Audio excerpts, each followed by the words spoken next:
Fingerprint वगैरह वहीं पर परचेज हैं। आगे बढ़ते हैं। पूर्व मंत्री जयवर्धन सिंह ने गृह मंत्री नरोत्तम मिश्रा को लेकर बड़ा हमला बोला है। ग्वालियर में उन्होंने कहा कि नरोत्तम मिश्रा को भाजपा छोड़ो यात्रा निकालनी चाहिए क्योंकि शिवराज सिंह उन्हें मुख्यमंत्री बनने नहीं देंगे।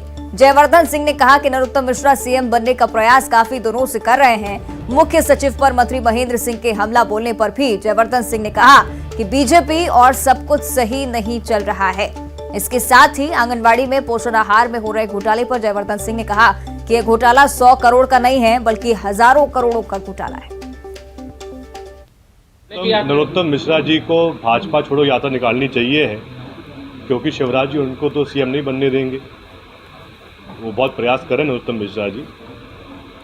लखन सिंह जी हमें जानते हैं किस तरह क्योंकि हम दोनों विधानसभा में देखते हैं किस तरह के प्रयास कर रहे हैं।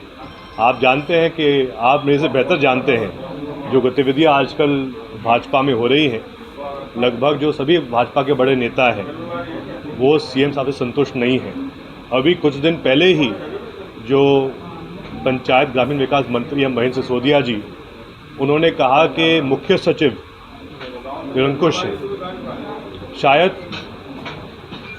पहली बार 70 साल में ऐसा हुआ है कि एक कैबिनेट मंत्री सीधा चीफ सेक्रेटरी पर टिप्पणी कर रहा है, जबकि जो मुख्य सचिव होता है शासन का वो सीधा काम करता है मुख्यमंत्री जी के साथ में। तो क्या वापस महाराज भाजपा शिवराज भाजपा के खिलाफ मोर्चा खोल चुकी है?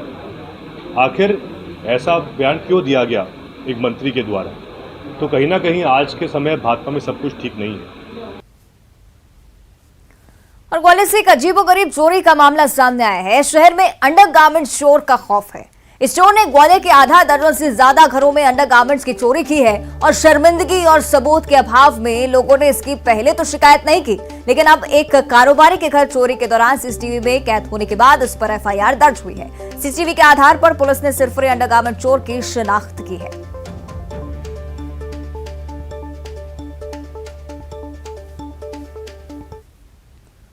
और दूसरी तरफ इंदौर में मॉकड्रिल, बीडीएस और अन्य विभागों का संयुक्त मॉकड्रिल हुआ है। मॉकड्रिल की तस्वीरें सामने आ चुकी है। तस्वीरें आप तक हम पहुंचाएंगे।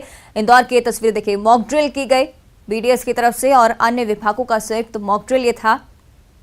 इसकी तस्वीरें आपकी टीवी स्क्रीन पर।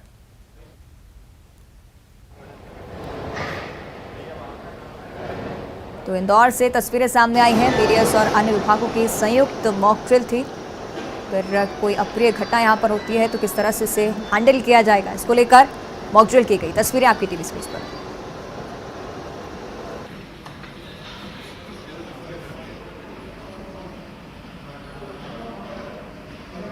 इंदौर से ये तस्वीरें मॉकड्रिल की, अन्य विभागों की संयुक्त मॉकड्रिल बीडीएस के साथ।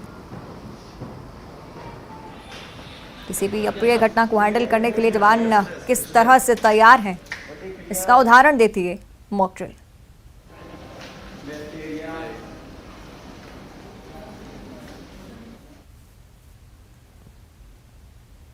और खबर नरसिंहपुर से है, जहां करेली में महिला की हत्या का सनसनीखेज मामला सामने आया है। पति ने पत्नी के हाथ पैर बांधकर उसे नर्मदा नदी में फेंक दिया। पति को पत्नी के चरित्र पर संदेह था, जिसकी वजह से पति ने हत्याकांड को अंजाम दिया। इस मामले में पुलिस ने महिला के पति के साथ एक और व्यक्ति को गिरफ्तार किया है। पुलिस ने दोनों को कोर्ट में पेश कर जेल भेज दिया है। ये एक्चुअली महिला जो है रहने वाली लखनादौन के पास की, और 15 साल से पिछले ये जो आरोपी है उसका सोमनाथ, उसके साथ इंदौर में रह रही थी।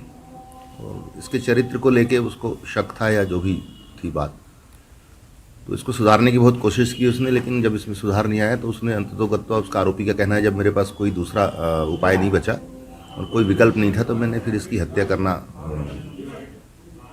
का निर्णय लिया और अपने सगे भाई के साथ मिलकर इन दोनों को उन्हें मोटरसाइकिल से बिठाल के उसको बरमान ले गए और नर्मदा जी के किनारे एक रस्सी से, वहीं बरमान से उन्होंने रस्सी खरीदी, इसके रस्सी से हाथ और पैर दोनों बांधे।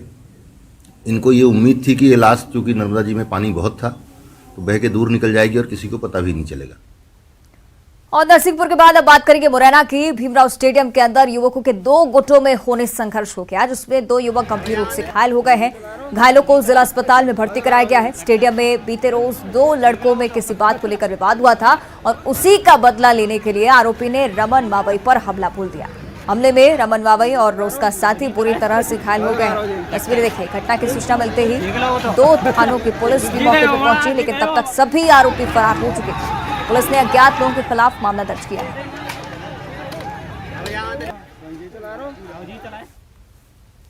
उधर बुरहानपुर जिला अस्पताल में सरकारी राशि